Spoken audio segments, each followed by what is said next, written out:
नमस्ते दोस्तों, मैं doctor Sanket Diwan ji, hip and knee joint surgeon Surat से। आज हम बात करेंगे कैल्शियम और कैल्शियम टैबलेट्स के बारे में। आप सबको पता है कि कैल्शियम जो है हमारी हड्डियों को मजबूत रखने के लिए सबसे ज़रूरी तत्व है। हड्डियों के अलावा कैल्शियम हृदय, मांसपेशी और नसों के प्रॉपर कार्य के लिए भी उतना ही ज़रूरी है। हमारे शरीर में कैल्शियम की डेली रिक्वायरमेंट जो है वो 1000 से 1200 मिलीग्राम की है, जो ज़्यादातर हमें डाइट में से प्राप्त करने की कोशिश करनी चाहिए। तो कौन सी चीज़ें ऐसी है जिससे कैल्शियम मिलता है? आप सब जानते हैं कि डेयरी प्रोडक्ट्स जैसे कि दूध, दही, छाछ, चीज़, पनीर, ये सब कैल्शियम के बहुत ही रिच सोर्सेस है। इसके अलावा हरी सब्जियां जैसे कि पालक, मेथी भाजी, ब्रोकोली और ड्राई फ्रूट्स जैसे कि अखरोट, अंजीर, बादाम, ये सब भी कैल्शियम की बहुत अच्छी सोर्स है। तो आपको और आपके बच्चों को अपने डाइट में ज़्यादा से ज़्यादा इन चीज़ों का समावेश करना चाहिए ताकि आपको प्रॉपर मात्रा में कैल्शियम मिलती रहे। दूसरा सवाल ये है कि कैल्शियम की टैबलेट्स किसको लेनी चाहिए और कब लेनी चाहिए, कैसे लेनी चाहिए। तो अगर आपके डाइट में आप प्रॉपर मात्रा में कैल्शियम की खुराक नहीं ले पा रहे हैं तो फिर आपको कैल्शियम की टैबलेट्स लेने के बारे में सोचना चाहिए। अगर आपको दूध की एलर्जी है या आपको पेट की तकलीफ़ है जिसके कारण आप कैल्शियम रिच खुराक नहीं ले पा रहे हैं तो इस परिस्थिति में आपको कैल्शियम की टैबलेट लेने के बारे में सोचना चाहिए। दूसरी चीज़ ये है कि अगर आप किसी बीमारी के कारण या और किसी कारण स्टेरॉइड दवाइयाँ ले रहे हैं तो आपकी हड्डियाँ कमज़ोर होने का बहुत ज़्यादा रिस्क है, तो ऐसी परिस्थिति में आपको कैल्शियम सप्लीमेंट लेना चाहिए।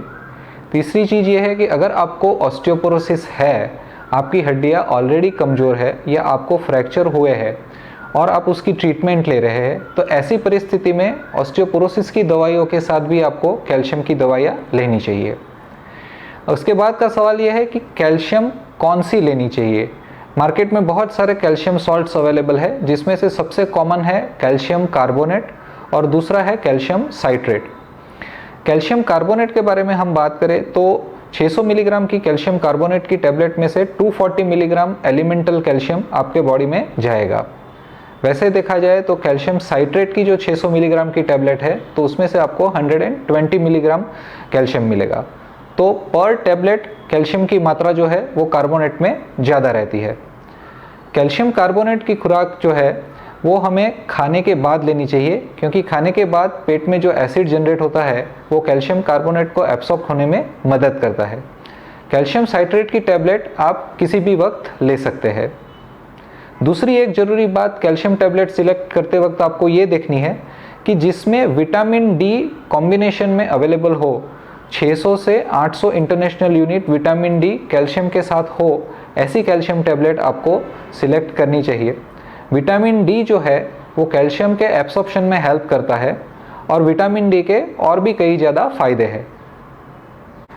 लोग मुझे अक्सर पूछते हैं कि कैल्शियम टैबलेट्स की क्या साइड इफ़ेक्ट्स है।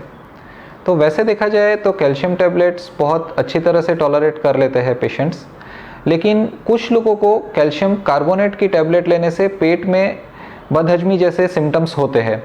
तो अगर आपको कैल्शियम टैबलेट कार्बोनेट की टैबलेट सूट नहीं कर रही है तो आप कैल्शियम साइट्रेट टैबलेट चालू कर सकते हैं, तो उससे आपके पेट में तकलीफ होने की संभावना काफ़ी कम रहती है। कुछ साइंटिफिक रिपोर्ट्स ऐसा बताते हैं कि ज़्यादा मात्रा में कैल्शियम सप्लीमेंट लेने से हार्ट या तो किडनी स्टोन की तकलीफ होने की संभावना रहती है। तो अगर आपको ऐसी कोई बीमारी है तो आप कैल्शियम सप्लीमेंट चालू करें, उससे पहले अपने डॉक्टर की सलाह अवश्य लें। दूसरी एक चीज़ जो पेशेंट पूछते हैं वो ये है कि कैल्शियम की टैबलेट लेने से वज़न बढ़ता है, लेकिन ये बिल्कुल भी सही नहीं है। कैल्शियम की टैबलेट लेने से वेट में कुछ फ़र्क नहीं पड़ता है। तो दोस्तों, ये थी कैल्शियम और कैल्शियम टैबलेट के बारे में इन्फॉर्मेशन। अभी से आप अपने डाइट में कैल्शियम रिच फूड लेना शुरू कीजिए और अपने हड्डियों को मजबूत रखिए। Thank you.